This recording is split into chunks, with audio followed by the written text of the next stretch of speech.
Alors, bonjour et bienvenue à tous et à tous. Merci de participer en grand nombre à ce webinaire ce midi avec nous. Je me présente, je m'appelle Muriel Vrine, je suis directrice adjointe au programme chez Équiterre. On est vraiment heureux de vous accueillir ce midi. Certaines personnes se sont jointes à nous en direct, tandis que plusieurs autres aussi se sont inscrites pour recevoir le lien de rediffusion. Vous allez d'ailleurs tous et toutes le recevoir dans les prochains jours. Avant de commencer, puis pour un petit rappel, une présentation de la mission de notre organisation, Équiterre travaille depuis maintenant plus de 30 ans au quotidien à rendre tangibles, accessibles et inspirantes les transitions vers une société écologique et juste. Aujourd'hui, nous allons parler d'abordabilité en lien avec la durabilité de l'alimentation. Plusieurs grands éléments ici qu'on va démystifier ensemble. Mais juste avant de plonger, pour les petits détails techniques et quelques fonctionnalités, on vous invite dès maintenant à échanger puis à partager vos avis dans le chat. Après les présentations puis les discussions des panélistes, on va ouvrir une période de questions. Pour poser vos questions, vous pouvez cliquer sur le bouton « Questions » en bas à droite de votre écran. Et si vous avez des problèmes techniques tels que des problèmes de son, d'image ou de connexion, vous pouvez cliquer sur le bouton « Aide » qui se trouve en bas à gauche de votre écran. Alors, sans plus tarder, et pour justement parler de notre assiette et animer ce webinaire, il me fait vraiment plaisir de passer la parole à une personne très bien placée. Elle est professeure associée à l'Institut des sciences de l'environnement de l'UQAM, cofondatrice d'Équiterre et co-instigatrice de Mères au front. Je vous présente Laure Varidel. Bonjour à toutes et à toutes. Merci Muriel pour cette présentation. C'est ce rappel aussi de l'historique et du travail très, très important que fait Équiterre. Je suis vraiment ravie d'animer ce panel-là qui me relie, qui me reconnecte à mes premières amours en termes de militantisme. En 1998, j'avais écrit L'envers de l'assiette et c'est très intéressant de voir à quel point 26 ans plus tard, les choses ont progressé, plusieurs pour le mieux en termes de choix alimentaires plus éco-responsables, plus accessibles et en termes d'état global de la planète, il y a encore beaucoup de choses restent à faire pour essayer de réduire la taille de notre empreinte écologique.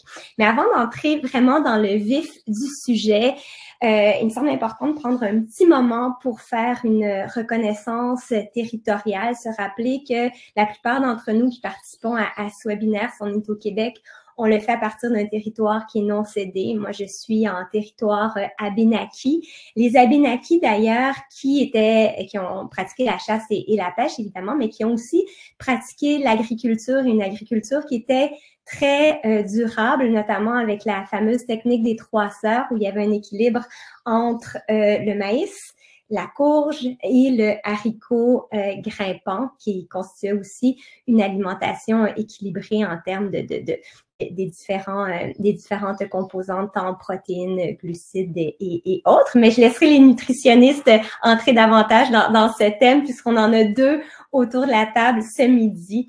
Donc, merci à chacun et chacune d'entre vous de prendre un petit moment ce midi. Bon appétit à ceux et celles qui sont en train de profiter de leur repas. Avant de vous présenter une petite capsule vidéo qu'Équiterre a fait, j'avais juste envie de vous inviter à réfléchir à ce que vous avez mangé pour le petit déjeuner ou peut-être ce que vous êtes en train de manger maintenant pour le dîner et de réaliser à quel point vous êtes probablement en train de digérer d'une certaine manière en ce moment, en train de métaboliser l'énergie du soleil qui a été transformée par les plantes. Donc, manger est à la fois un geste infiniment intime parce que ça nous connecte à cette énergie extérieure. Ça devient une composante de nous, nos choix alimentaires, et à la fois une occasion de se lier de manière beaucoup plus globale aux différents écosystèmes à cause de l'eau qu'on consomme en mangeant, l'eau dont on est constitué à 80%, dont la planète est majoritairement constituée.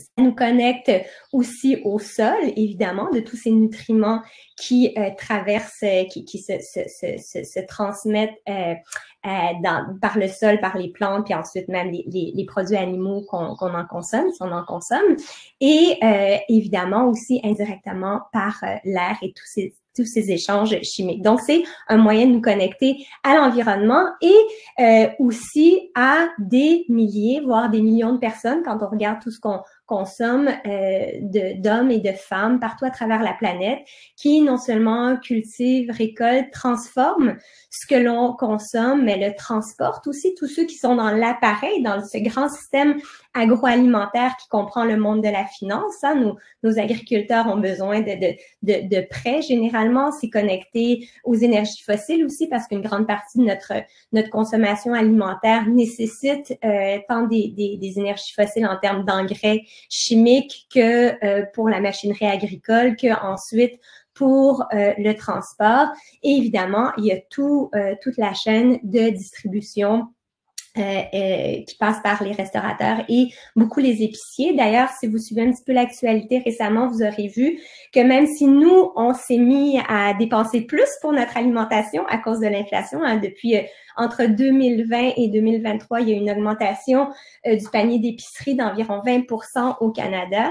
Eh bien, pour ce qui est de la rétribution des producteurs, des agriculteurs et agricultrices, ceux qui font la majorité du travail, en fait, leur revenu a chuté de manière très, très importante au cours des dernières années. En fait, on parle d'une chute de 49,2% en 2023. On s'attend à pire pour 2024. Et en parallèle à ça, par contre, les détaillants, eux, ont vu leur marge de profit grandement augmenter. Donc, durant la même période qu'on a vécu ce 20% d'augmentation des aliments, eh bien, la marge des détaillants a augmenté de 70%, donc passant de 3,5 milliards à 6 milliards. Donc, on est clairement dans un système agroalimentaire qui n'est pas équitable, mais pour lequel on peut avoir un impact, nous, comme consommateurs, parce que la plupart d'entre nous avons la chance de manger 3 fois par jour et aussi éventuellement comme citoyen quand on va voter tous les 4 ans ou quand on se fait entendre entre-temps, ainsi que comme investisseurs en regardant où sont placés nos investissements. Mais pour aller dans le vif du sujet autrement et rentrer plus directement sur tout ce qui est des menus, tout ce que peut constituer un menu planétaire, on va pouvoir regarder ensemble cette petite capsule préparée par Équiterre. Salut, je m'appelle Gaëlle d'Équiterre. D'Équiterre, c'est pas mon nom de famille, là. Les scientifiques du monde entier se demandent comment on va faire pour nourrir 10 milliards de personnes en 2050, tout en préservant notre précieuse planète. Ce sera pas une mince affaire, mais c'est possible. Il existe des pistes de solutions, notamment le concept de menu de santé planétaire. Désolé, on n'a pas ça sur le menu. C'est grâce à chaque petit geste qu'on finit par créer un mouvement. Surtout si on est des millions à le faire. Un bon point de départ, c'est revoir le contenu de notre assiette. Les menus de santé planétaire, c'est bon pour la santé de la planète et pour la santé humaine. Mon menu peut améliorer la santé de la planète? Absolument! En privilégiant les protéines de source végétale, on fait des choix savoureux, nutritifs et simples à cuisiner. Choisir des produits moins emballés et moins transformés, c'est encore mieux. Tout comme acheter des aliments locaux et de saison, ce qui soutient les producteurs agricoles d'ici. On peut s'inspirer du guide alimentaire canadien pour composer l'assiette idéale. 50% de fruits et légumes. Locaux et de saison, c'est encore mieux. 25% de grains entiers, sarrasin, avoine, orge, quinoa. Et 25% de protéines diversifiées, idéalement de la protéine végétale, comme du tofu, des haricots ou des lentilles beluga. Wow, des belugas.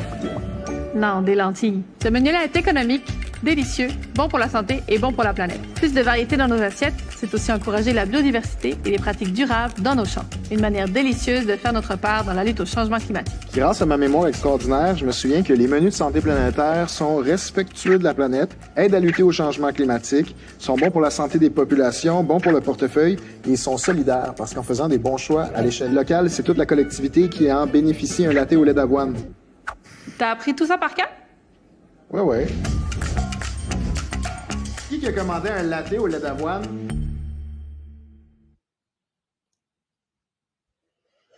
Alors, merci pour cette vidéo. Là, je vois plus le PowerPoint. OK, parfait. Donc, c'est le temps de vous présenter nos 3 formidables panélistes. Et c'est intéressant parce que 2 d'entre eux sont des nutritionnistes. On va parler de santé planétaire, mais comme vous allez le voir, la santé planétaire est notre propre santé. En fait, bien des gestes qu'on peut poser en faveur de l'un est aussi en faveur de l'autre, comme on le voyait dans la capsule, la réduction de notre consommation de viande, certes, mais il y a aussi la réduction du gaspillage alimentaire, qui a une très, très grande empreinte tant carbone que sur la biodiversité et sur les intrants chimiques également. L'achat bio local, évidemment, est le plus diversifié possible. Donc, pour commencer, je vais vous présenter Sonia Pomerleau, qui est nutritionniste et une professionnelle de la recherche à l'INAF. L'INAF qui est l'Institut sur la nutrition et les aliments fonctionnels. C'est situé à l'Université Laval. C'est attaché à la Faculté des sciences de l'agriculture et de l'alimentation. Elle va pouvoir nous parler notamment de l'observatoire, la qualité de l'offre, la qualité de l'offre alimentaire, mais aussi de réduflation et de déqualiflation pour nous aider à mieux comprendre comment déchiffrer l'étiquetage. Donc, en partant, Sonia va répondre à la question: comment s'y retrouver pour faire de mon choix alimentaire pour nous, pour la société, pour l'environnement? Et ensuite, je présenterai Stéphanie et Olivier juste avant leur tour de parole. Merci Laure, ce sont de très bonnes questions que tu nous adresses là aujourd'hui. Donc, pour y répondre, je vais effectivement me baser sur les travaux qu'on fait à l'Observatoire de la qualité de l'offre alimentaire. Mais avant, j'aimerais vous dire un petit mot justement sur ce qu'est l'Observatoire, parce que la plupart des gens ne connaissent pas, puis c'est tout à fait normal aujourd'hui. Donc, l'Observatoire, notre mission, c'est vraiment d'évaluer et de suivre l'évolution de la qualité de l'offre alimentaire dans le temps. Et ultimement, notre but, c'est d'améliorer la qualité de l'offre alimentaire, mais aussi son accessibilité. Nos travaux s'inscrivent dans différentes politiques gouvernementales. Donc, on est nommé comme objectif dans le plan d'action gouvernemental lancé par, entre autres, le ministère de la Santé, mais aussi dans la politique bioalimentaire lancée par le MAPAC, donc le ministère de l'Agriculture et de l'Alimentation. Donc, nos travaux vraiment s'articulent à travers ces politiques-là pour aider les ministères, les orienter, tout ça, pour l'amélioration de la qualité de l'offre alimentaire. De notre côté, c'est sûr qu'on s'intéresse principalement aux aliments transformés, mais vous allez voir aujourd'hui, je vais quand même faire un petit parallèle avec ce qu'on peut cuisiner à la maison.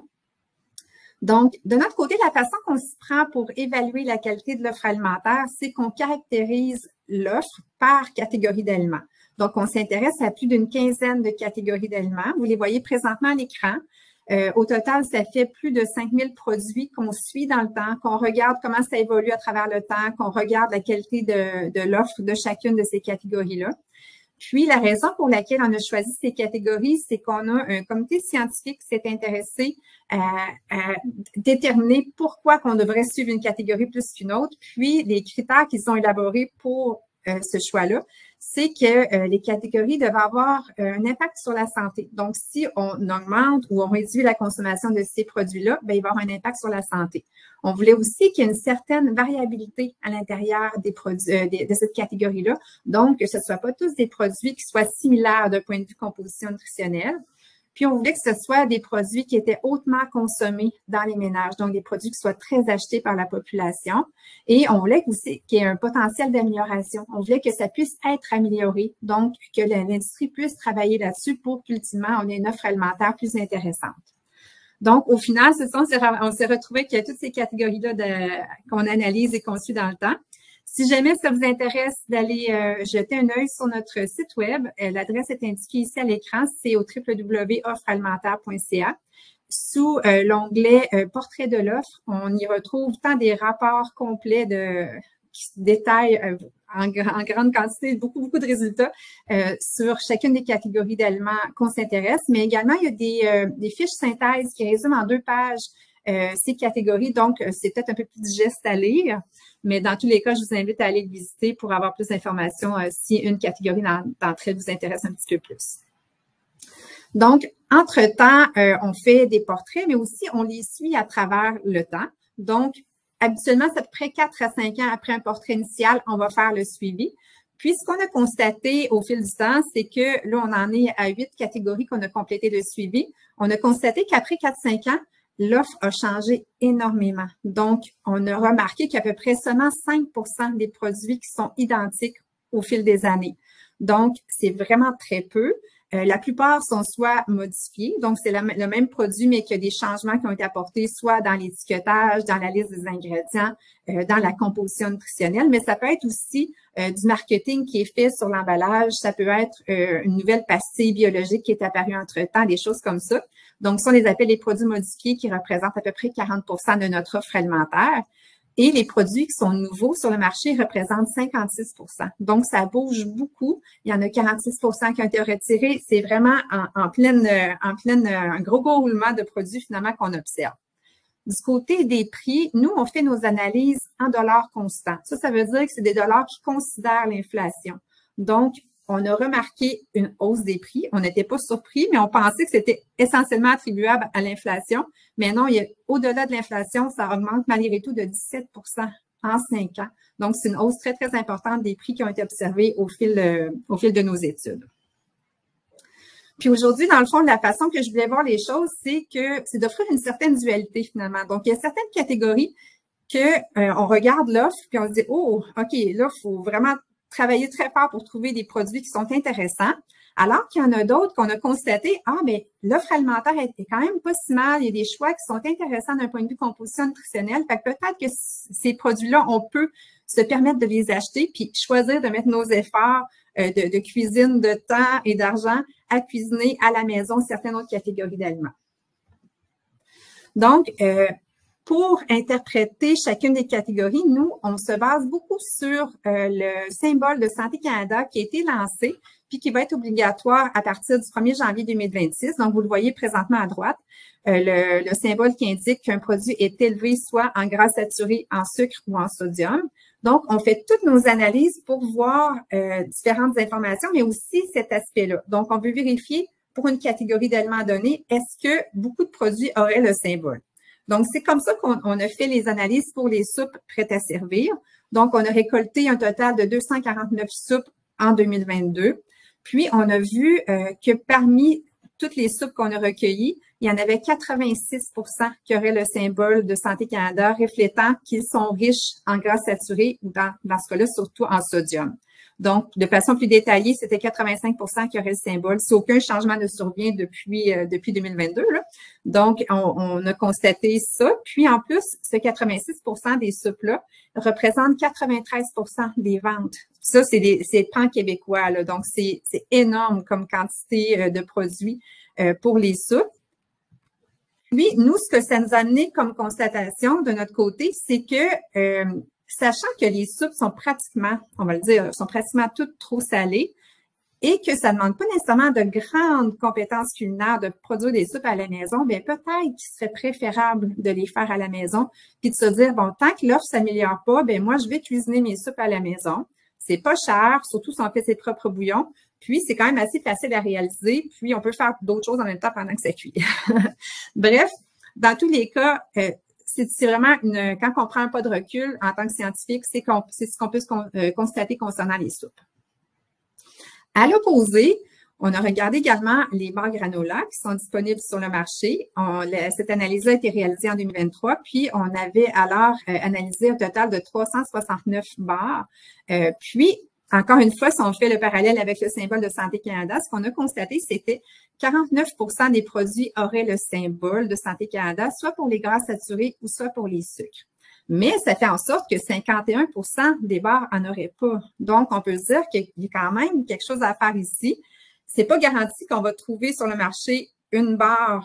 Si on en pige une au hasard, ça se peut qu'elle ait le symbole, mais on peut quand même avoir de l'espoir puis voir qu'il y a quand même des produits qui sont optimaux, qui répondent à des bons critères de composition nutritionnelle qui sont disponibles présentement sur le marché. Puis peut-être que ça va même s'améliorer aussi avec l'arrivée du symbole nutritionnel de Santé Canada. Malgré tout, comme je vous disais, faut prendre la peine de bien choisir ses produits. Donc, ils sont pas tous à 100% une réussite. Il y en a quelques-uns qui sont un petit peu moins intéressants. Donc, pour faire un bon choix, nous, on a quand même fait différentes analyses pour constater que les barres sans enrobage, c'est sans surprise, mais les barres sans enrobage sont plus intéressantes d'un point de vue composition nutritionnelle.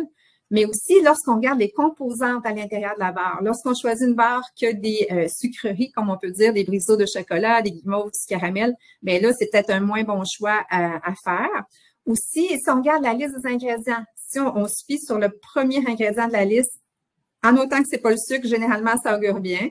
Puis aussi de faire attention aux huiles de palme, huile de coco, noix de coco. Ça, c'est souvent riche en gras saturés. C'est souvent ça qui va faire tenir la barre ensemble. Donc, dans ce cas-là, c'est peut-être des ingrédients à essayer d'éviter le plus possible. Donc là, je vous ai parlé de 2 catégories seulement, mais sachez que nous, on entame, comme je vous disais, le suivi de plusieurs catégories. Puis ce qu'on s'est dit aussi, c'est que nous, on fait des gros suivis. C'est lourd, les analyses qu'on fait, c'est très long. On a beaucoup de gens qui travaillent avec nous, mais là, on anticipe d'autres poursuites de façon de faire, d'autres méthodologies. Donc, on aimerait faire des collectes abrégées, si on peut dire, donc faire des petites collectes annuellement pour des catégories qu'on considère comme étant prioritaires. Donc, les prioritaires, c'est celles qui ont le plus d'impact sur la santé de la population, pas parce qu'ils sont néfastes nécessairement, mais parce qu'ils sont hautement consommés. Donc, on anticipe faire ça dans les prochaines années. Puis aussi, on s'intéresse à d'autres indicateurs pour déterminer c'est quoi un bon aliment. Donc, au-delà du tableau de la valeur nutritive ou de la liste des ingrédients, on aimerait ça regarder la naturalité de ces ingrédients à l'intérieur de la liste. Donc, tantôt, Laure parlait de réduflation puis de déqualiflation. Bien, Stéphanie va en parler un petit peu plus, mais c'est des termes qui s'évaluent, c'est des choses qu'on va pouvoir évaluer. Mais pour l'instant, on a seulement les données, les analyses sont pas faites, c'est pas simple, il faut vraiment développer une méthodologie très solide pour s'y pencher. Mais on s'intéresse aussi à l'impact environnemental, donc on va vouloir vérifier si les aliments qu'on analyse ont un différent impact sur l'environnement. Est-ce que la taille des portions, on parle de réduflation, c'est souvent lié à la taille des portions, est-ce que ça a évolué au fil des années? Est-ce que selon où c'est situé dans les supermarchés, ça peut avoir un impact soit sur les comportements d'achat ou soit est-ce que ça peut arriver que les ingrédients, les aliments de meilleure valeur nutritive soient moins bien positionnés ou l'inverse? Fait que bref, on a quand même plusieurs aspects qui nous intéressent, plusieurs choses qu'on va regarder au fil du temps. Puis, ça va me faire plaisir de répondre à vos questions aussi un petit peu plus tard. Merci beaucoup, Sonia. Sonia, vous avez très bien respecté le temps parce que j'ai oublié de dire tout à l'heure que j'avais apporté ma cloche, une vraie cloche à vache que mes parents ont amenée de la Suisse quand ils ont immigré parce que mes parents étaient agriculteurs. Fait que vu que je pense qu'on a des panélistes vraiment très disciplinés, je vais vous la faire entendre. Hein, imaginez la pauvre vache qui avait ça en dessous de ses oreilles. Puis c'est encore une pratique qui est très fréquente en Suisse dans les montagnes et c'était pour retrouver les animaux pour pas qu'ils se perdent dans les pâturages.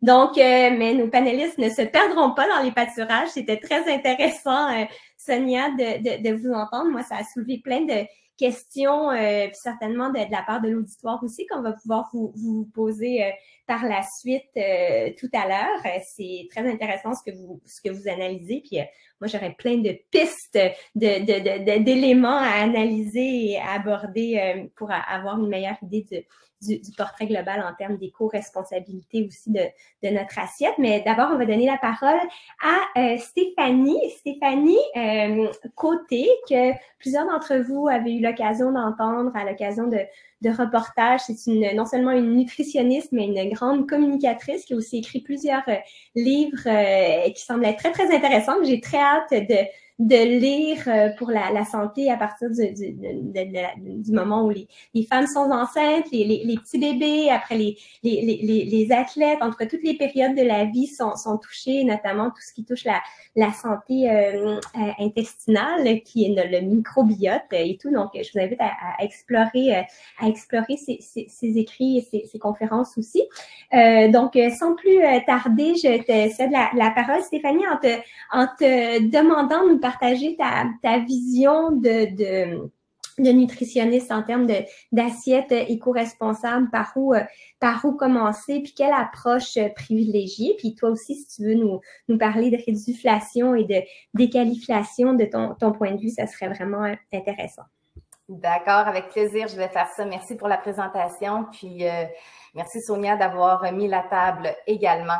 Mon point de vue nutritionniste, en fait, Laure m'a présenté comme une communicatrice, puis oui, effectivement, j'ai le mandat comme communicatrice, comme vulgarisatrice scientifique de faire en sorte que la science de la nutrition qui évolue constamment arrive aux consommateurs de manière un peu plus digeste. Donc, je fais de la prédigestion d'informations scientifiques. C'est un peu ça mon travail, parce qu'on mange tous, heureusement, peut-être plusieurs fois par jour, on l'espère du moins, mais on n'a pas tous besoin d'être des nutritionnistes pour savoir manger, pour savoir bien s'alimenter, sauf que parfois, ça prend quand même quelques petites connaissances de base pour savoir s'y retrouver. Quand on parle d'alimentation durable, quand on parle d'alimentation de choix équitable aussi, c'est sûr que ce sont de nouvelles informations, de nouvelles compétences à acquérir pour plusieurs d'entre nous. Et l'alimentation, c'est loin d'être seulement que la valeur nutritive des aliments. Alors, comme on est des nutritionnistes qui touchons à tous les aspects de l'alimentation, ça s'est développé durant les dernières années. Quand j'ai fait mon bac il y a quelques années, on ne parlait pas de toutes ces facettes de l'alimentation, mais maintenant, les messages les incluent presque automatiquement. Donc, de parler d'alimentation durable, ça se fait naturellement parce qu'on sait que acheter, c'est voter. Laure, ça fait longtemps que j'ai intégré cette notion-là grâce à toi. Et qu'on vote pour les manières de cultiver, les choix qui se retrouvent sur les tablettes également. Et je pense que d'un point de vue communicateur, d'un point de vue expert, c'est important pour garder les consommateurs de notre bord, dans notre équipe, dans l'équipe de ceux qui veulent prendre soin de la planète et du futur des prochaines générations, c'est de le faire de manière positive. Parce que quand ce sont des démarches qui sont très militantes, mais des fois à taper sur les doigts des consommateurs ou sur les doigts des gens, on n'accroche pas tout le monde de cette manière-là. Puis ça, c'est peut-être mon point de vue, mais moi, j'ai choisi d'adopter une méthode plus positive, une approche plus positive pour aider à rallier les gens dans ce grand mouvement que de prendre soin de la planète. Je pense que plutôt que de dire on ne mange pas de viande ou on devrait réduire la viande ou de le faire de manière ne pas faire quelque chose, j'aime bien adopter les conseils de découvrir les légumineuses, découvrir à quel point c'est bon manger du tofu puis qu'il y a mille et une façons de l'apprêter, de le savourer. C'est pas juste il faut manger des légumineuses, c'est tellement bon d'en manger si vous saviez à quel point il y a une multitude de recettes qui peuvent vous convaincre de le faire. Donc, dans mes messages, c'est non seulement ce positif-là, mais aussi des conseils et des trucs concrets pour l'appliquer parce que l'alimentation, avant tout, c'est pas, oui, c'est de la théorie pour les nutritionnistes, mais pour la majorité des consommateurs, c'est du concret dans l'assiette, ce sont des aliments. Donc voilà, je voulais mettre la table, c'est le cas de le dire, sur mon approche concernant l'alimentation durable et qu'est-ce qu'on peut faire pour la planète parce que je pense que c'est vraiment de manière positive qu'on se rallie à la cause. Puis en fait, toutes les habitudes alimentaires, quand on les prend avec une approche positive, on consolide des bases beaucoup plus efficacement qu'avec des comportements, des interdits ou des restrictions. Ça serait vrai pour tous les aspects de l'alimentation. Alors, quand on parle d'alimentation, comme je l'ai dit, il n'y a pas juste la valeur nutritive des aliments. Bien sûr, quand on parle de végétaliser l'alimentation, de manger plus de protéines végétales, oui, c'est bon pour la santé parce qu'on va chercher des protéines végétales, bien sûr, qui sont intéressantes, mais ça vient avec des fibres alimentaires, ça vient souvent avec une panoplie de vitamines, de minéraux, d'antioxydants. On a parlé un petit peu dans ma présentation de microbiote intestinal. Oui, c'est un de mes dada quand on parle de fibres alimentaires. On nourrit les milliards de bactéries qui se retrouvent dans notre intestin. C'est bon pour notre santé. Mais au-delà de ça, l'alimentation va toucher aussi, en fait, ça, c'était la dimension biologique. Quand on parle de dimension biologique, c'est ce qui touche vraiment notre santé, la valeur nutritive des aliments. Mais nos choix alimentaires sont influencés par de multiples dimensions aussi. Puis ça, j'y adhère, c'est pas moi qui l'invente, c'est la vision de la saine alimentation du ministère de la Santé et des Services sociaux. Et je la trouve vraiment complète, cette façon de voir les choses, parce qu'elle nous montre que comme consommateurs, oui, la valeur nutritive peut influencer nos choix, mais les habitudes que l'on a, elles nous viennent de nos parents, elles nous viennent de la société, elles nous viennent des influences qu'on a, elles nous viennent des voyages qu'on a fait. Donc, chacun de nous, on mange tous différemment, on a tous des goûts, des préférences qui sont différents également. Donc, ça, c'est un aspect qui influence nos choix. L'aspect économique, et là, c'est pas seulement le coût des aliments, bien que ça a un impact immense, mais c'est que les choix que l'on fait ont un impact aussi sur l'économie, comme Laure le disait en introduction, sur ceux qui produisent aussi les aliments. Donc, nos choix influencent cet aspect-là. Quand on parle de sécurité alimentaire, ça se rattache un petit peu aussi à l'économie, c'est le fait de pouvoir avoir accès à une offre de qualité et en quantité suffisante aussi d'aliments qui sont sains pour nous. Et finalement, il y a aussi tout ce qui concerne le développement durable qui peut influencer nos choix. Donc, c'est sûr que dans le meilleur des mondes, on voudrait choisir pour satisfaire toutes ces catégories-là pour que nos valeurs soient vraiment représentées dans toutes ces catégories-là. Mais malheureusement, ce n'est pas toujours aussi facile que ça. Parce que nos choix, c'est une chose, mais parfois, l'environnement, ce qui nous pousse à faire certains choix va influencer aussi les actions qu'on va prendre, le prix des aliments, la disponibilité des aliments, les déserts alimentaires versus les marchés qui sont à tous les coins de rue, les formats des aliments, leur prix et tout ça. Bon, ça aussi, ça influence nos choix. Tout ça pour dire que on a beau avoir des bonnes intentions, des belles valeurs, partager ces messages-là comme on le fait aujourd'hui aussi, puis avoir ce désir d'amener notre contribution aussi à l'alimentation durable. Parfois, de le vouloir et pouvoir, c'est deux choses différentes. C'est pour ça aussi que dans mon approche, j'aime parler de l'approche des petits pas. Donc, des petits pas à la fois qui font que toutes les démarches que l'on fait, aussi petites soient-elles, vont finir par contribuer, tous ensemble, on contribue à des changements plus globaux. Je vais accélérer avant que la cloche sonne à mon effet.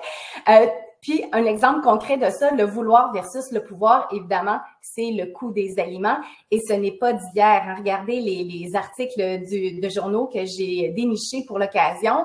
Le premier article date de 2009. On parlait de l'épicerie qui coûte plus cher et jusqu'en 2023-2024, ça fait encore les manchettes. Donc, c'est vraiment énorme le coût de l'épicerie qui augmente et chaque année, vous avez peut-être connaissance de ça ici, c'est le dispensaire diététique de Montréal qui fait faire une étude pour connaître le coût du panier à provision nutritive, combien ça coûte pour une famille se nourrir chaque année.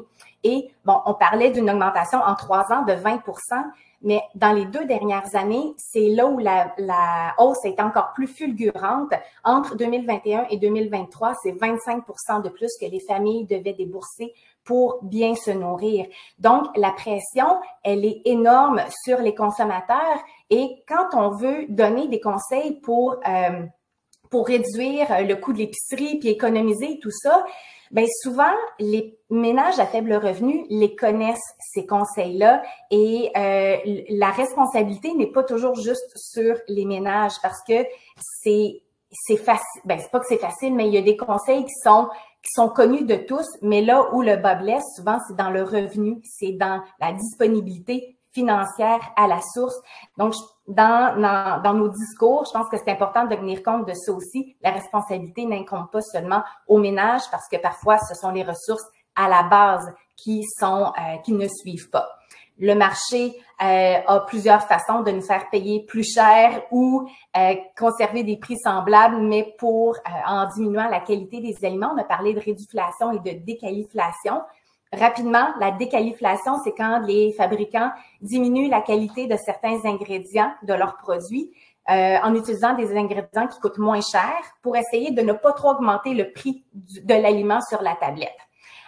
Ça fait en sorte que, par exemple, dans la soupe aux pois habitants, c'est un reportage auquel j'ai contribué pour l'émission Ça vaut le coup à Télé-Québec, mais on voyait que les pois, pourtant qui coûtent pas si cher que ça, mais la proportion de pois dans la boîte de conserve avait grandement diminué et il y avait plus d'amidon qui avait changé de place dans la liste des ingrédients. Ça, c'est un exemple de déqualiflation. Donc, oui, on peut s'en ressentir sur la valeur nutritive à force d'accumuler ce genre de différences-là.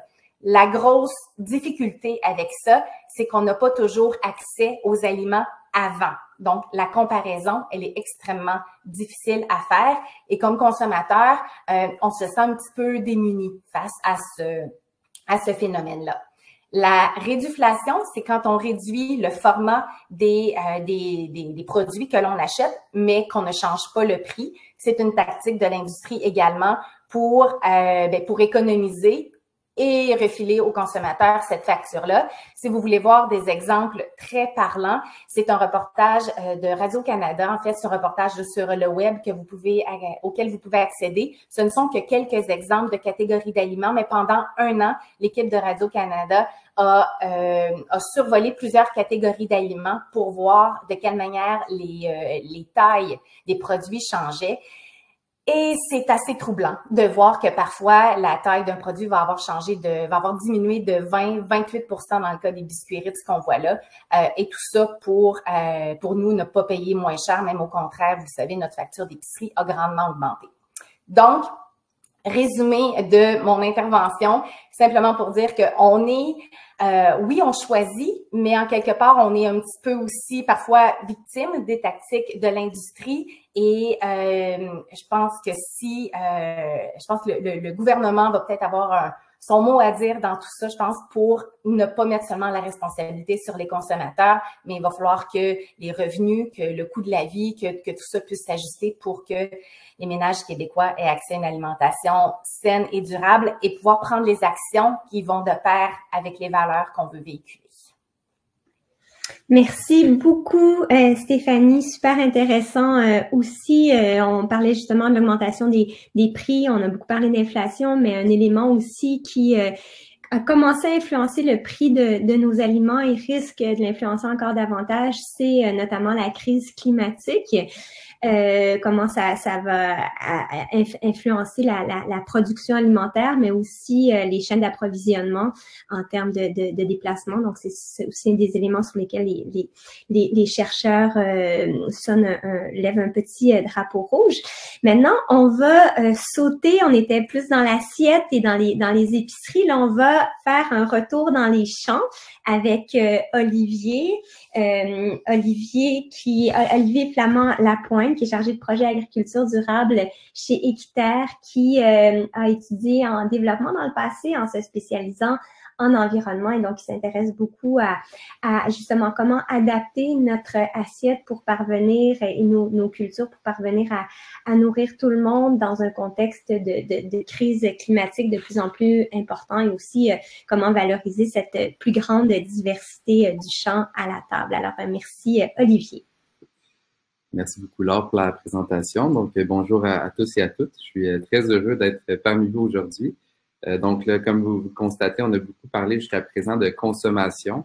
Puis, c'est important de faire le lien avec la production également si on veut justement qu'il y ait des produits alimentaires qui correspondent davantage à un menu de santé planétaire. Mais il faut aussi toucher à la production. Donc, la terre, c'est vraiment la base de notre alimentation à ce niveau-là. Donc, ce que j'aimerais, en fait, c'est à la fin de cette présentation-là, c'est ce que vous gardez en tête, c'est que ce qui est nécessaire pour transformer notre système agroalimentaire, c'est vraiment une approche systémique qui touche vraiment de la production à la consommation. Donc, voilà. Un des enjeux qui est clé au niveau de l'agriculture, eh bien, c'est le manque de diversité agricole. En ce moment, sur la Terre, si on regarde l'ensemble de la planète, eh bien, 75% des aliments qu'on consomme dépendent de 12 plantes seulement. Donc, on peut entre autres penser au maïs, au soya, au blé, qui se retrouvent sous différentes formes dans une panoplie d'aliments, mais aussi pour nourrir les animaux qu'on va par la suite consommer. Donc, il y a un réajustement à faire à ce niveau-là. Puis, une des solutions que Équiterre met de l'avant, c'est en fait, de cultiver davantage ce qu'on appelle les cultures de l'avenir, qui sont en fait qui permettent de diversifier ce qu'on produit au Québec pour améliorer la santé de nos sols, mais aussi la santé humaine. Ce sont en général des grains, des protéines végétales qui sont pour la plupart des cas déjà dans l'alimentation des Québécois, qui soient sur le territoire depuis longtemps ou non, et puis qui ont un bon potentiel agronomique. Donc, on voit vraiment qu'il y a un potentiel de croître aussi dans le futur au Québec. Ce sont des cultures qui respectent la santé planétaire, donc qui vont, par exemple, amener plus de biodiversité dans les champs, améliorer aussi la santé des sols et éviter que les sols s'épuisent à force de toujours cultiver les mêmes grains, les mêmes céréales, entre autres. Et finalement, ben, ce sont des cultures qui contribuent à une alimentation plus saine et plus diversifiée, entre autres en privilégiant la consommation de ces cultures-là sous forme non transformée ou en tout cas moins transformée possible pour améliorer la santé humaine. Et puis, ben, comme je le mentionnais, ça nécessite une approche systémique pour transformer notre système agroalimentaire. Et pour développer les cultures de l'avenir au Québec, ce qu'on souhaite mettre de l'avant, c'est en fait l'approche par filière qui consiste à vraiment rassembler l'ensemble des acteurs autour d'une chaîne d'approvisionnement, autour d'une même culture, pour vraiment venir stimuler l'autonomie alimentaire locale. Donc, on va travailler avec les producteurs, les transformateurs, mais également les acteurs de la distribution. Comme Laure l'a mentionné au début du webinaire, il y a une panoplie d'acteurs dans le système agroalimentaire, il faut en être conscient. Donc, c'est important de travailler avec l'ensemble de ces gens-là pour modifier, vraiment transformer notre système agroalimentaire. Et puis, le fait de développer des filières locales de culture de l'avenir, c'est aussi une façon d'améliorer la résilience et l'adaptation face au changement climatique en intégrant davantage de cultures dans nos champs. Ben, ça va faciliter justement l'adaptation pour les producteurs et aussi diversifier et soutenir l'économie locale, entre autres en créant des emplois solides au Québec dans des filières qui sont en croissance. Maintenant, je vais vous donner un petit exemple en fait d'un projet de développement de filières locales que je mène en ce moment chez Équiterre, qui se dénomme le projet Haricot, en fait qui consiste à développer une filière locale de haricots secs au Québec. Et puis, donc, on travaille avec les producteurs de haricots secs on les incite à stimuler la production de haricots secs locales, tout en stimulant également l'approvisionnement auprès des institutions publiques. Et dans ce cas-ci, on travaille principalement avec des hôpitaux et des centres de la petite enfance pour en fait, y intégrer les haricots secs du Québec dans leur menu. Et puis, jusqu'à présent, ce qu'on constate, c'est qu'il y a une très forte demande au niveau des institutions. Il y a un engouement pour nourrir, en fait, la population du Québec. Et puis, en faisant ce projet-là, ce qu'on souhaite, c'est qu'à long terme, il y ait davantage de haricots secs qui soient disponibles non seulement dans les institutions publiques, mais également sur les tablettes d'épicerie pour la population en général. Donc, c'est vraiment pour créer cette dynamique-là à plus long terme. Parce que, en fait, ce projet répond, entre autres, à une certaine incohérence en ce moment. Plus de 90% des haricots secs produits au Québec, mais ils sont exportés. Pourtant, on en consomme, beaucoup de gens en consomment de plus en plus, la demande augmente, également au niveau des institutions publiques. Donc, pourquoi pas, au lieu d'importer des haricots de l'étranger, mais utiliser ce qu'on produit ici au local pour réduire aussi la chaîne d'approvisionnement et puis être en mesure de réduire les gaz à effet de serre aussi au niveau de l'exportation. Les haricots, c'est également intéressant au niveau des bienfaits pour la santé des sols. C'est une plante, en fait, qui, comme le soya d'ailleurs, qui est une légumineuse, qui va séquestrer l'azote dans nos sols. Donc, on va pouvoir réduire l'utilisation d'engrais azotés qui sont très polluants à la production. Donc, le simple fait de produire des haricots dans les champs, c'est déjà un gain environnemental. Mais en plus de ça, c'est une plante qui est récoltée plus tôt à l'automne que d'autres plantes comme le soya, par exemple, qui va nous permettre ensuite, une fois que c'est récolté, de venir planter des cultures de couverture qu'on appelle. Donc, ça peut être des céréales, ça peut être des engrais verts, donc un mélange de différentes plantes qui vont venir couvrir les sols durant l'hiver et protéger ces sols-là contre l'érosion, qui vont aussi augmenter la matière organique, donc vont rendre les sols plus vivants et c'est très bénéfique pour la biodiversité. Donc, en associant les haricots, les cultures de couverture, comme vous voyez à l'écran, la verdure qui couvre les sols à l'automne, ben ça, c'est une très bonne nouvelle là, pour la biodiversité dans nos champs. Au niveau des bienfaits pour les agriculteurs, ben nécessairement, je l'ai dit, ça améliore la santé des sols, mais c'est aussi une culture qui est rentable. Donc, c'est en ce moment l'équivalent du soya qui est au Québec très populaire, qui couvre à peu près 70% de nos champs en ce moment parce que c'est très rentable, mais le haricot a un potentiel économique similaire, bien que ce soit une plante un petit peu plus fragile au niveau agronomique. Donc, il y a une certaine courbe d'apprentissage pour les producteurs et productrices pour adopter cette culture-là. Mais par contre, l'avantage, c'est qu'à moyen terme, en intégrant les haricots dans une rotation de culture, par exemple, après avoir récolté du maïs, ben c'est une plante qui va augmenter les rendements à moyen terme en contribuant à un sol plus riche. Donc, il y a vraiment des bénéfices à aller chercher au niveau de la production. Et puis finalement, ben, pour les consommateurs, ben, c'est un aliment qui est très nutritif. Je ne vais pas trop m'avancer là-dessus, vu qu'on a des nutritionnistes à bord aujourd'hui, qui vont peut-être pouvoir en parler un peu plus. Mais c'est également très éco-responsable pour les raisons que je viens de mentionner et abordable. Si on compare, par exemple, l'achat d'1 kilo de haricots secs du Québec, qui se situe entre 5 et 6 $ sur le marché en ce moment, ben, c'est pas mal moins cher qu'un kilo de viande, par exemple. Donc, on peut faire des économies avec ces haricots-là. Puis, pour faire écho à ce que Stéphanie disait sur l'approche par petits pas, c'est sûr, c'est pas tout le monde, par exemple, qui vont se mettre à cuisiner tout de suite des haricots secs, puisque, bon, ça prend peut-être plus de transformation, une plus grande aisance en cuisine, mais il y a aussi des options de haricots du Québec en conserve qui font leur apparition sur le marché là, depuis l'année dernière.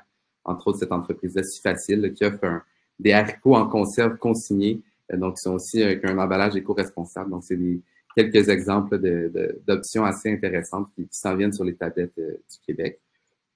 Je vous ai gardé un peu en haleine. J'ai pas beaucoup donné d'exemples de culture de l'avenir, mais en voici quelques-unes qu'on voit qu'il y a un bon potentiel au Québec. Encore une fois, parce que c'est adapté au climat québécois, c'est un bon potentiel agronomique, économique. Et puis, ce sont des aliments qui peuvent remplacer d'autres grains et céréales qui viennent de l'étranger. Donc, vous voyez à votre gauche le pois jaune, au centre le sarrasin et l'avoine nue à droite, qui peut remplacer, par exemple, le riz dans une alimentation. Donc, ça peut être un peu notre riz québécois. Donc, il y a un bon potentiel pour développer ces cultures-là au Québec et on souhaite, en fait, souhaite mettre ça de l'avant de plus en plus dans les prochaines années. Finalement, un petit mot pour parler d'un autre projet que Équiterre est en train de mettre en branle qui s'appelle Des menus abordables pour une santé planétaire. Je l'ai mentionné, il faut une approche systémique pour soutenir vraiment la transformation puis l'accessibilité aux menus pour une santé planétaire. Mais il faut aussi outiller les consommateurs.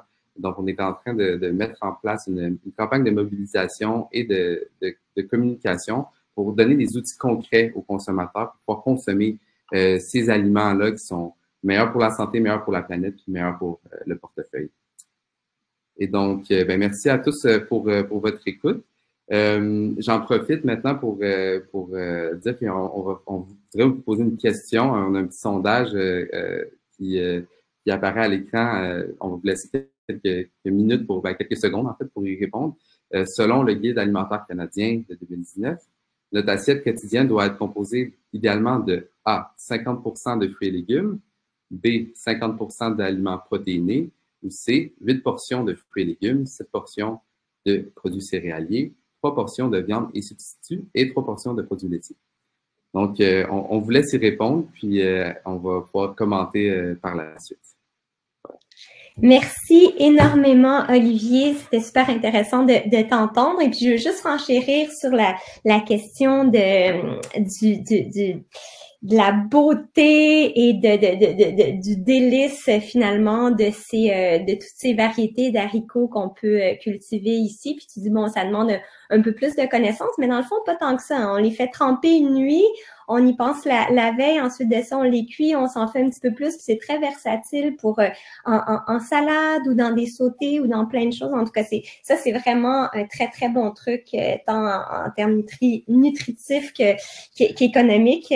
Comme nos deux autres panélistes le disaient aussi. Fait que voilà.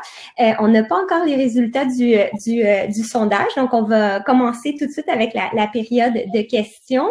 Si vous en avez, vous pouvez aller dans l'onglet questions. Vous pouvez aussi voter pour les questions qui vous semblent les plus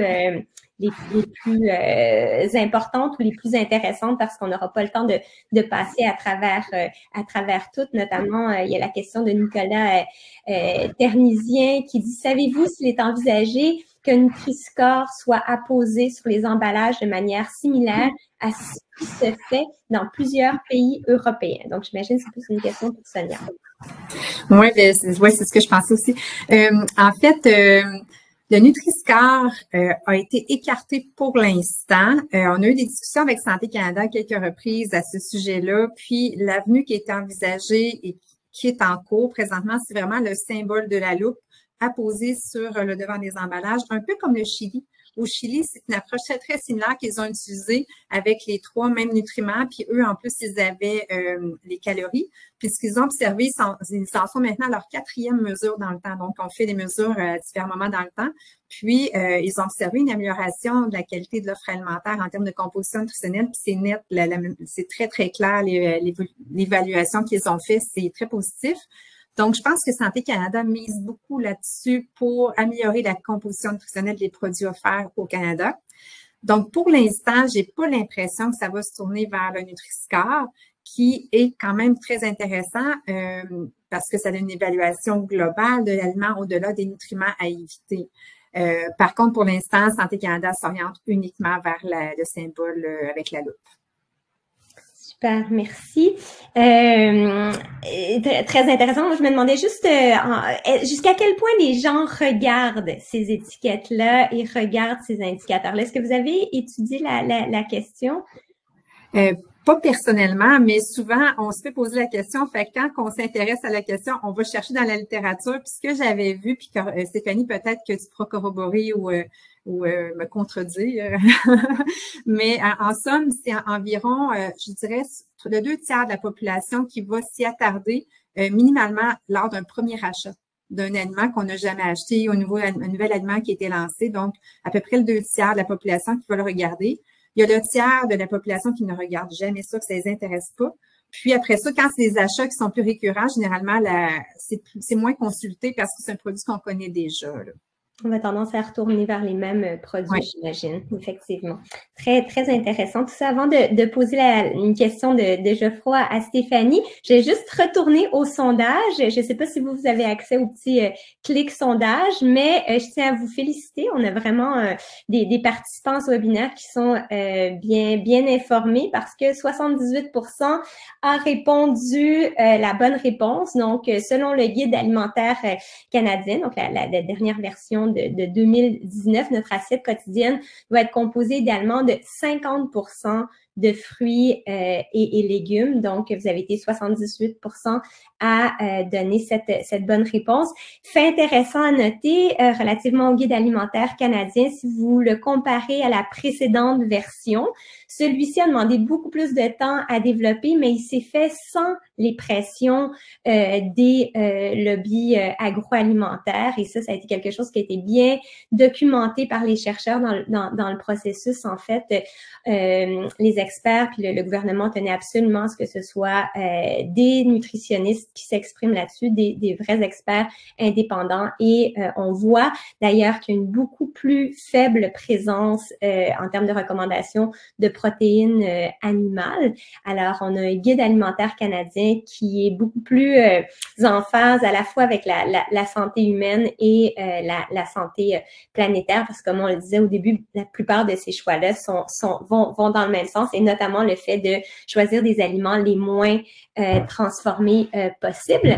Alors, on va aller avec la question pour Stéphanie, la question de Geoffroy, qui nous dit « Ça m'étonne de voir biologique parmi vos listes de critères santé, puisqu'on entend généralement dire que les études ne trouvent pas de bénéfices clairs pour la santé aux produits biologiques. Quels sont les arguments pour inclure les aliments bio dans les critères santé? » Ah, le micro est fermé, Stéphanie. Je pense que c'est une question qui est intéressante pour toutes. J'ai vu que tu as répondu dans le chat, mais... Oui, effectivement, on a eu une petite discussion en parallèle, Geoffroy et moi. En fait, c'est que quand j'ai parlé de biologique, j'ai parlé de la dimension de l'alimentation biologique qui réfère à la valeur nutritive des aliments ou à l'effet sur la santé que peuvent avoir les aliments. Et donc, c'est une dimension, ça peut être le critère biologique dans ce cas-ci, c'est un critère de choix pour choisir nos aliments en connaissant l'impact que ça a sur notre santé. Ce n'est pas nécessairement les aliments biologiques. Donc, juste remettre ça en perspective, mais on l'a précisé ensemble. Les dimensions de l'alimentation, c'est par exemple la dimension biologique, donc la valeur nutritive, mais aussi la dimension socio-culturelle, la dimension économique. Qu'est-ce qui influence nos choix? Cela dit, petite parenthèse, je pense, qui intéresse quand même la plupart des personnes, les aliments biologiques, effectivement, les études n'arrivent pas à démontrer que les aliments biologiques ont un impact réel sur la santé, concrètement. Quand on choisit biologique, souvent, c'est plus pour des valeurs de culture, puis encourager un certain type d'agriculture qui a vraiment un impact sur la santé. Voilà. J'aurais peut-être un petit ajout à faire, puis c'est super pertinent, puis c'est ça qui nous a amené aussi à s'intéresser à cet aspect-là dans nos études. Donc, nous, on y va, comme vous savez, par catégorie d'aliments, puis on regarde les aliments sous différents angles, mais aussi sur l'appellation biologique. Donc, on s'est intéressé à vérifier est-ce que ça peut avoir un impact sur la valeur nutritive, parce que d'un point de vue réglementaire, il n'y a rien du tout. Lorsqu'on a un aliment biologique, c'est l'agriculture, c'est la transformation, tout ça, c'est pas la valeur nutritive qui est imposée ou quoi que ce soit. La santé de la planète. C'est pas exactement, mais dans certaines catégories, on a quand même remarqué que les aliments biologiques étaient peut-être un petit peu plus intéressants. Donc, peut-être que les gens qui travaillent les aliments biologiques, ils vont avoir une lunette un peu différente et vouloir avoir des aliments qui sont intéressants d'un point de vue composition nutritionnelle. Par contre, c'est pas systématique. Donc, c'est pour ça qu'en somme, de façon générale, il n'y a pas d'impact sur la santé en termes de composition nutritionnelle, mais la santé de la planète est importante aussi. Fait que c'est pour ça qu'il faut quand même pas délaisser en se disant « Ah, c'est pas plus intéressant ». Tout à fait. Puis la santé des producteurs. Oups, excuse, alors. La santé des producteurs, des productrices aussi compte là-dedans parce que l'usage de pesticides, d'herbicides et de plein de produits chimiques peut avoir un impact direct sur la santé des gens qui baignent dedans. Donc, comme tu dis, Sonia, il y a plein de bonnes raisons de choisir le biologique. La science ne nous dit pas que d'un point de vue valeur nutritive, c'est là qu'il y a le plus gros argument, mais il y a plein d'autres bonnes raisons. Puis aussi d'éviter les résidus de pesticides qui peuvent se trouver dans les aliments conventionnels, notamment les aliments conventionnels importés. Il y a différentes études qui ont été démontrées aussi. Vous savez qu'il y a plusieurs types de pesticides qu'on interdit en Amérique du Nord à cause, ou surtout particulièrement au Canada ou au Québec, à cause de leur trop grande toxicité, sont encore autorisés d'utiliser dans beaucoup de pays d'où on importe les aliments et il se fait de moins en moins d'inspections en termes d'aliments importés. C'est toujours un échantillonnage et on retrouve quand même régulièrement des échantillons d'aliments avec des taux trop élevés de résidus de pesticides, particulièrement sur les poires. Les dernières données que j'avais vues, c'est les petits fruits, les poires, les fraises. Puis se rappeler d'ailleurs qu'une part de plus en plus grande de notre panier d'épicerie vient d'ailleurs. Donc, il y a aussi des risques de plus de résidus de pesticides. Il y a en 50 ans, en fait, notre autonomie alimentaire était de 75% il y a 50 ans et aujourd'hui, elle est seulement de 35%. Donc, il y a quand même cet élément-là à considérer dans nos choix alimentaires et des études aussi de plus en plus probantes quant aux effets sur la santé de certains résidus, certains types de pesticides, notamment les perturbateurs endocriniens et les neurotoxiques qui sont associés à certains troubles chez les enfants. Fait que je faut quand même le noter, peut-être que la valeur nutritive ne change pas, mais clairement d'amener ces produits dans l'environnement, et notamment l'omniprésence du glyphosate au Canada est quand même à noter. Une question de Xavier qui nous dit: j'aimerais savoir quelles sont, selon vous, les stratégies pour faire valoir les productions agricoles locales et régénératives, comme le projet Haricot, au sein des établissements publics et des gros fournisseurs alimentaires présents dans les écoles, les hôpitaux et dans les grandes entreprises. Alors, c'est plus une question pour Olivier, je pense. Oui, tout à fait. Dans le cadre du projet Haricot, ce qu'on remarque, en fait, les institutions publiques sont très intéressées aux haricots, entre autres pour les valeurs nutritives, pour aussi l'impact sur la planète des haricots qui est moindre que la viande. Mais par exemple, les hôpitaux qui vont travailler avec des patients ou les CPE qui nourrissent des enfants, pour eux, c'est très important, c'est dans leur valeur même de vouloir prendre soin des jeunes, des patients. Donc, une motivation déjà là à ce niveau-là. Mais aussi au niveau même économique, on se rend compte que, par exemple, on a, pour ne pas la nommer, en fait, Sainte-Justine, l'hôpital Sainte-Justine à Montréal, qui intègre énormément les haricots secs maintenant dans ses cuisines, il fait des énormes économies à chaque année. Là, on parle de dizaines de milliers de dollars en utilisant des haricots secs, puisque c'est moins cher, mais c'est aussi plus éco-responsable. Donc, voilà, c'est même pour un établissement qui est capable de nourrir des centaines, des milliers de personnes chaque jour, il est capable d'utiliser les haricots secs. Donc, c'est vrai, là, c'est pas si compliqué que ça de faire tremper des haricots puis de cuisiner. Ils font même des desserts, des brownies aux haricots rouges pour les jeunes là-bas. Donc, c'est vraiment intéressant aussi au niveau culinaire. Donc, il y a plein de bons avantages là, à utiliser les haricots. Puis, c'est sûr qu'au niveau plus, disons, des distributeurs alimentaires, ça va être finalement, pour les convaincre, c'est de leur dire, il y a une forte demande des institutions qui veulent acheter ces produits-là. Donc, on espère, en fait, au courant de l'année que les haricots du Québec vont être disponibles là, chez les distributeurs alimentaires. On y travaille en ce moment. Donc, voilà. Merci. On va espérer, on va en demander plus comme consommateur aussi. Il y avait une autre question pour Sonia de Stéphane qui dit: savez-vous s'il y a eu des changements depuis les 5 dernières années dans la proportion des soupes et des barres granola qui auraient été accordées l'un ou l'autre des symboles de Santé Canada élevés en gras saturés, sodium, etc.? Oui, c'est vraiment un de nos sujets d'intérêt, effectivement. Puis, ce qu'on a remarqué, c'est les soupes, même si présentement, c'est pas reluisant notre offre, ça s'est amélioré parce que notre première mesure avait été réalisée, je vais de mémoire, était réalisée en 2017, puis à ce moment-là, c'était 95% de l'offre qui aurait eu un symbole sur le devant de l'emballage, alors que là, on est rendu à 85%. Fait qu'il y a quand même de l'espoir. On peut espérer que ça continue à s'améliorer. Du côté des barres granola, c'est un petit peu l'inverse. Ça a bougé un petit peu à la hausse pour le symbole, notamment sur les sucres. Par contre, ce qu'on a constaté dans notre analyse, c'est que c'était beaucoup expliqué par les barres pour sportifs. Il y en a beaucoup qui ont été mises en marché dans les 5 dernières années. Puis souvent, les barres pour sportifs, ils contiennent beaucoup de sucre de par leur nature, finalement. Là. Fait qu'il y a peut-être une partie de l'explication qui viendrait de là pour les barres granola. Mais ça a beaucoup bougé, mais de façon générale, ce qu'on a vu, si je me fie aux dernières catégories qu'on a analysées, c'est surtout le sodium qui est amélioré par les industriels du Québec. Donc, l'offre au Québec, c'est un petit peu amélioré en termes de sodium. Pour le reste, c'est variable selon la catégorie d'aliments. Super, merci. Là, je vais prendre une dernière question parce que je vois le temps qui file, puis je vais essayer d'en combiner deux, en fait, qui touchent à la question des gras. Il y avait Maud Giguère qui demandait si l'huile de coco est toujours un bon choix à inclure dans notre alimentation. Et une autre question aussi qui concernait est-ce que les huiles de palme vont éventuellement être éliminées puisque c'est nocif pour la santé ou aussi celle de la planète, mon commentaire éditorial. Il dit, Nutella, par exemple, prétend encourager la culture équitable de l'huile de palme alors que cette culture est nocive pour l'environnement, la diversité et végétale et animale. Fait que je vous laisse répondre à tout Ouais, ça. je pense qu'on a convenu qu'elle me revenait à cette question-là. L'huile, ben, Sonia, tu pourras ajouter aussi ton grain de sel si tu veux. Concernant l'huile de coco, elle a été très en vogue durant les dernières années.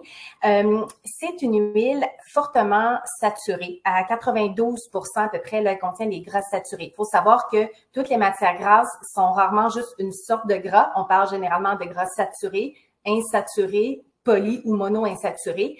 Puis l'huile de coco est grandement constituée de gras saturés qui a un impact négatif sur le cholestérol LDL, celui qu'on dit le mauvais cholestérol, et affecte très peu le bon cholestérol. Donc, tout au mieux, elle a un effet relativement neutre sur la santé cardiovasculaire, mais les études tendent sur un effet plutôt négatif sur la santé vasculaire. Évidemment, tout dépend quelle place l'huile de coco prend dans notre alimentation.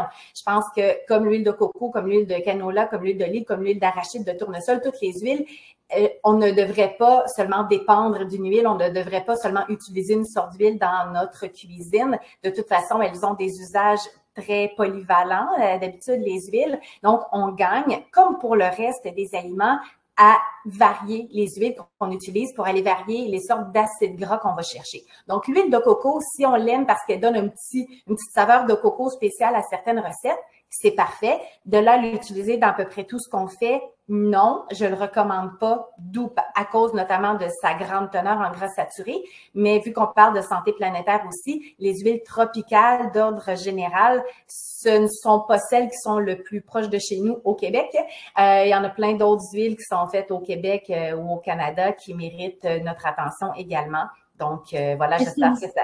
Est-ce que vous en avez à recommander? On parle beaucoup de l'huile de caméline, par exemple, récemment. Oui, l'huile de caméline, on a l'huile de chanvre, on a l'huile de tournesol, de canola qui sont produites soit au Québec ou au Canada. On a des huiles préparées au Québec aussi, par exemple des huiles d'olive qui peuvent, tu sais, on peut combiner tout ça. Je pense que l'idée, c'est vraiment de varier. Il y a des huiles qui ont un peu plus de saveur. L'huile de caméline, par exemple, a vraiment une petite saveur qui est assez distincte. Elle donne beaucoup de personnalité à des recettes. Ça ne convient peut-être pas à tout type de recettes. C'est pour ça que l'huile de canola un peu plus neutre convient à faire, par exemple, à cuisiner des muffins, puis l'huile d'olive est tellement bonne pour faire des sautés de légumes, par exemple. Donc, je pense que au moins 2 ou 3 huiles différentes dans notre cuisine, c'est vraiment ce que je recommande de mon côté. Super, mais merci énormément à tous les trois pour vos excellentes présentations très éclairantes. Merci pour à ceux et celles qui ont posé des questions. Merci à tous ceux et celles qui ont assisté. Donc, à Équiterre, on vous invite à rester à l'affût des différentes campagnes. C'est des thèmes sur lesquels Équiterre travaille depuis ses tout débuts et continue à le faire. Vous aurez aussi un petit sondage à remplir et puis un lien va vous être envoyé par courriel si vous voulez revoir cette présentation-là ou le présenter à partir de votre compte à d'autres personnes dans votre famille. Il y a aussi un petit tirage, me dit-on, notamment pour gagner certains livres, certains dont celui de Stéphanie, le mien, je ne sais pas Sonia s'il y a un de tes livres aussi. Non, mais en tout cas, il y a l'information sur le site de l'Observatoire accessible à tous et toutes en tout temps. Donc, un petit geste simple si vous souhaitez vous abonner à l'infolettre d'Équiterre et puis pour être à l'affût de différents gestes que vous pouvez poser. On a parlé plus de choix individuels aujourd'hui, de choix alimentaires dans notre quotidien, mais évidemment, pour avoir ces choix-là, quand on est à l'épicerie, mais ça prend des politiques agricoles qui se tiennent, qui soutiennent une vraie agriculture qui soit durable et qui soit équitable aussi pour nos producteurs et productrices de manière à soutenir leur meilleure pratique. Donc, restez à l'affût, soutenez le travail d'Équiterre aussi qui fait un travail de plaidoyer. Vous avez peut-être pas le temps de vous impliquer comme individu pour aller cogner à la porte de M. Lamontagne, notre ministre de l'Agriculture et de l'Alimentation, mais Équiterre peut le faire pour vous, donc vous pouvez soutenir l'organisme de cette manière-là, puis vous joindre évidemment à la communauté en ligne. Alors, à tous et à toutes, un grand merci et puis, restons en contact, restons liés par la suite. Au revoir! Merci beaucoup. Au revoir.